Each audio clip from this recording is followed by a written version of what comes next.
दिनै बरपेटा रडनि जिदाइनथि माने रंजालि बैसागु फालिथाय ओमफ्राय बेयाव बाहागो लानो माने मोननानै आं जोबोद गोजोननाय मोनदों लोगोसे बर' खौरांनि गासैबो नायगिरिसिमनिसिम माने रंजालि बैसागुनि गाहाम हामलायनायखौ बाहरनाय जाबाय आंखौ एक्चुअलि बेयाव माने मा होनो बैसागु बादायलायनायनि ओमफ्राय मडार्न डान्स कम्पिटिशननि थाखाय थारमाने जाज हिसाबै लिंनाय जादोंमोन ओमफ्राय आं बेयाव बाहागो लानो मोननानै मोजां मोनबाय जोबोद गोजोनबाय आंथ'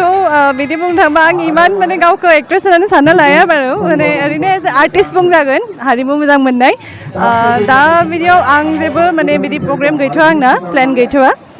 खिन्थु आंनि मिस्टारा नोंथांमोना बयबो मिथिखागौ अम प्रकाश केकाटारि बिथाङा थारमाने दा दिनै सनितपुराव दंहैयो गोदान सावथुननि थाखाय बिथाङा शुटिंआव थांदों आंनि बागैयाव खिन्थु जेबो दाहालागै माने प्रजेक्ट गैथ'आ बेनो आरो बहुद दङ जों बहुद गोबाङानो दं बरपेटाराव दं बर'फोरा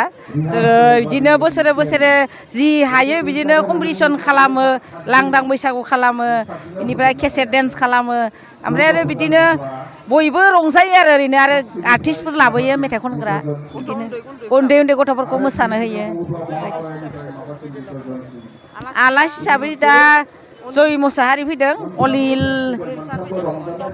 डक्टर अनिल बर' फैदों